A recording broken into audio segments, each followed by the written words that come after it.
Magandang araw kaibigan! Tuloy po kayo sa Felicidad's Channel. Sa mga kwento ng buhay at pag-ibig na hinalukay sa natatagong baul ni Felicidad.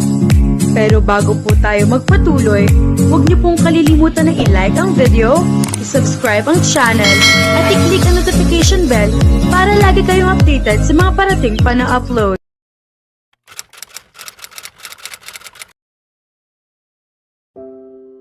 Hinubad ni Ashton ang kanyang kurbata at naghintay na magsalita si Natalia, ngunit wala itong sinabi. Kahit isang salita ay walang lumabas sa kanyang mga labi, tulad ng nangyari sa kanilang paglipad. Ni isang salita ay hindi rin niya sinabi. 2 araw na ang lumipas mula nang matapos ang pag-uusap nilang iyon. Sabik na sabik si Ashton na marinig ang kanyang tinig, ang pagbigkas nito sa kanyang pangalan mula sa mga labi ni Natalia. Ngunit ang tanging naririnig niya ay katahimikan, at ang tanging nakikita niya ay ang mapupula at namamagang mga mata nito. Aalis na sana si Natalia sa silid nang pigilan siya ni Ashton sa pamamagitan ng paghawak sa kanyang braso. Napaatras siya at napasandal sa dibdib nito. Tumingala siya kay Ashton gamit ang kanyang namamagang mga mata, at tila napunit ang puso nito sa sakit nang makita ang kalagayan niya. Ano ang nangyari? Tanong niya. Hindi niya maitago ang desperasyon sa kanyang tinig. Kahit sino ay madaling makapapansin nito. Maging si Natalia. Ito ang itinatanong mo, Ginoong Ashton David Castro, sagot niya, habang tila sinasadyang huwag pansinin ang desperasyong mababakas sa mukha at tinig nito. Mahal, may nagawa ba akong mali? Tanong niya. Puno ng sakit ang kanyang tinig. Sinira mo ang pangako mo, umiiyak na sabi niya, bago ito tuluyang bitawan ni Ashton. Agad na nagsimulang balikan ng kanyang isipan ang lahat ng mga pangyayaring naganap sa New Zealand. Ngunit kahit anong pangyayari ang alalahanin niya, wala ni isa roon ang nagpaunawa sa kanya kung ano ang kanyang pagkakamali. Napatingin siya kay Natalia nang may matinding pagkalito. Sinabi mong mananatili ka sa tabi ko habang buhay. Kung ganoon, bakit hindi mo ginawa? Sigaw niya bago tuluyang bumigay at maiyak ng marubdob. Natalia, wala akong alam, sagot ni Ashton. Hindi pa rin niya naunawaan ang matinding sakit at kaguluhang namumuo sa puso ni Natalia. Ang tanging nais niya ay malaman kung ano ang kanyang pagkakamali upang maayos nila iyon sa lalong madaling panahon. Sapat nang maisip niyang maaaring wala na si Natalia sa kanyang tabi o hindi na ito nasa paligid niya upang makaramdam siya ng matinding pangamba. Para bang nilalamig ang kanyang buong katawan at kumakabog ang kanyang dibdib sa kaba. Si Xavier Williams ang nag-akusa sa akin na ako ang may pananagutan sa pagkamatay ni Nicholas at nakaupo ka lamang doon nang walang sinabing kahit ano. Para bang hindi mo ako nakikita? Para bang wala si Xavier at ako sa harapan mo? Natalia. Pilit niyang hinawakan ang mga balikat nito, ngunit agad siyang itinulak ni Natalia palayo. Sinira mo ang pangako mong mananatili ka sa tabi ko habang buhay, umiiyak niyang muli na sabi bago tumalikod upang umalis. Ngunit mabilis siyang nahabol ni Ashton at hinila pabalik sa kanyang mga bisig. Mahigpit niya itong yakap habang pilit na nagpupumigla si Natalia upang kumawala. Hinintay niya itong kumalma, ngunit hindi niya niluwagan ang pagkakayakap. Patuloy lamang niyang hinawakan si Natalia na para bang ayaw niyang hayaang makalayo ito sa kanya. Kalaunan, tuluyan ding nanghina ang paglaban ni Natalia. Unti-unti siyang napayuko sa dibdib ni Ashton at tuluyang bumigay. Humagulgol siya habang umiiyak sa kanyang dibdib.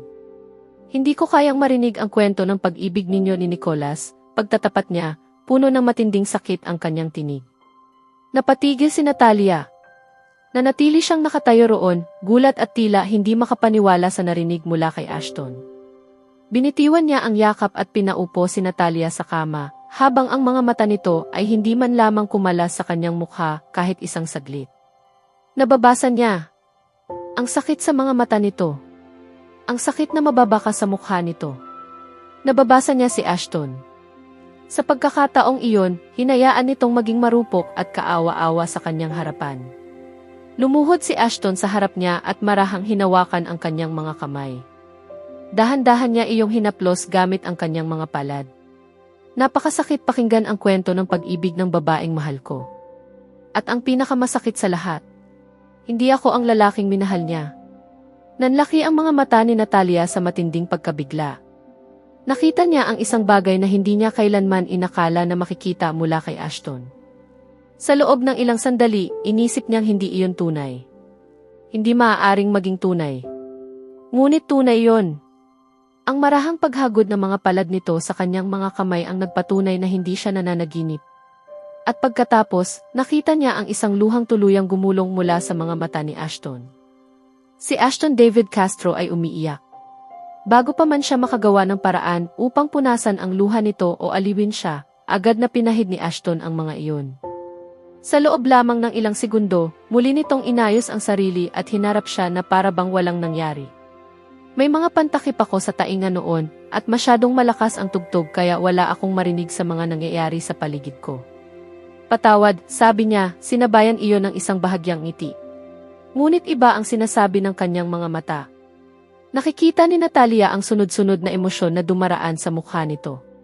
Maging ang lalim ng kanyang nararamdaman ay malinaw na mababasa sa kanyang mga mata. Paano niya hindi iyon nakita noon? Iyon ang tanong na paulit-ulit na umalinggaw sa isip ni Natalia. At alam niya ang sagot. Si Nicholas. Ashton, bacon at itlog na naman. Hindi ko kakainin yan, reklamo niya habang nakasimango. Napangiti si Ashton sa kanyang pagiging parang bata. Mahuhuli ka sa oras, Natalia, kapag hindi mo agad inubos ang pagkain mo, sabi niya habang nakatayo sa kanyang harapan at itinuro ang plato. Pero hindi talaga masarap ang bacon para sa almusal, daing niya, habang si Ashton naman ay abala sa pagtingin sa kanyang telepono. Hindi ka man lang nakikinig, inis niyang sabi habang ibinagsak ang kamao sa mesa at gumawa ng galit na mukha. Napangiti si Ashton bago umupo sa tabi niya. Hindi porket hindi kita tinitingnan ay hindi na ako nakikinig sa aking pinakamamahal na babae, sabi niya habang inilalapit ang plato kay Natalia. Napangiwi si Natalia at kumunot ang kanyang ilong. Babalik na ang kusinero mula sa kanyang bakasyon ngayon, kaya simula bukas, maaari mo nang kainin ang kahit anong gusto mo. Ito lamang ay para sa araw na ito, sabi niya bago siya pakainin ng unang subo. Hindi niya binuka ang kanyang bibig upang kumain nang ilapit ni Ashton ang subo sa kanyang mga labi. Halika na. Ipinagluto kita, sabi niya na may kasabay na mahinang buntong hininga. Napanguso siya. Ngayon lang. Sabi niya bago tuluyang ibuka ang bibig at pakainin siya ni Ashton. Hindi sila ang perpektong mag-asawa. Ngunit kagabi, napagdesisyonan nilang maging magkaibigan at manatili para sa isa't isa sa tuwing kakailanganin nila ang bawat isa. Ngayon ang unang araw ni Natalia sa kolehiyo at heto siya. Nagrereklamo pa rin dahil ayaw kumain. Bakit ka sumasama sa akin? Tanong niya nang makarating sila sa Manila University.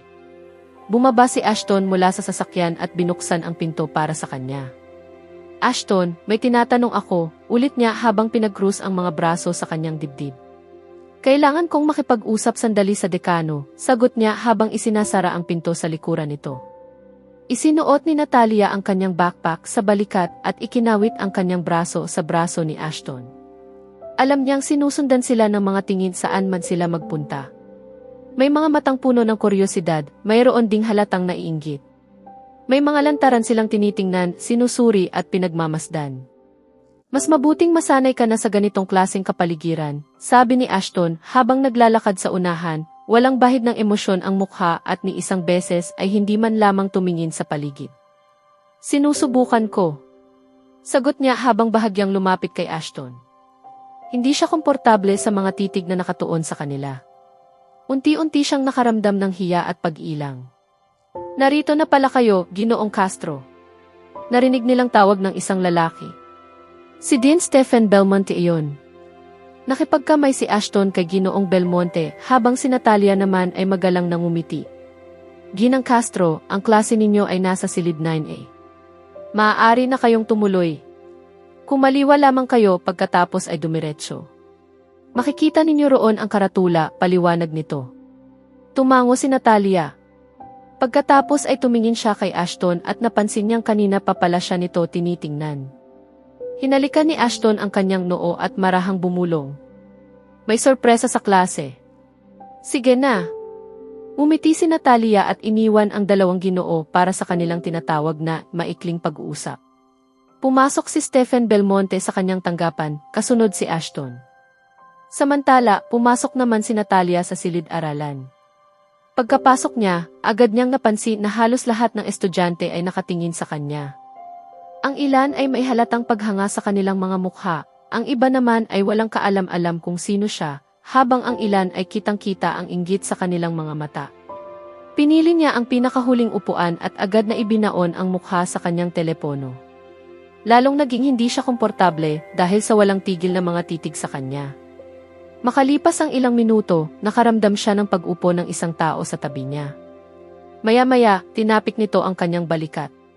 Inalis niya ang tingin sa kanyang telepono at tumingin sa taong nasa kanyang tabi.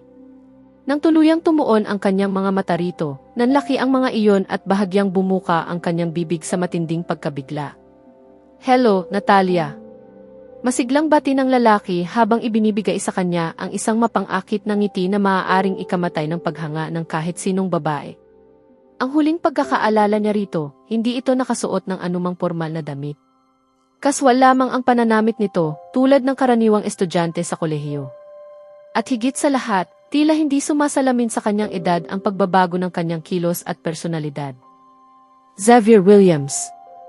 Mahinang sambit niya nang tuluyang bumalik ang kanyang ulirat. "Naalala mo ako?" sabi nito bago siya kindatan. At doon niya naalala ang sinabi ni Ashton. May sorpresa sa klase. Napatingin siya kay Xavier. Ngayon, alam na niya kung ano ang ibig sabihin ni Ashton. Sa susunod na kabanata, haharap si Natalia sa isang hindi inaasahang sitwasyon nang muling makaharap si Xavier sa loob ng kanyang silid-aralan. Ngunit higit sa lahat, malalaman niya ang tunay na dahilan kung bakit naroon si Xavier at kung ano ang kaugnayan nito sa sorpresang inihanda ni Ashton. Kaya abangan natin,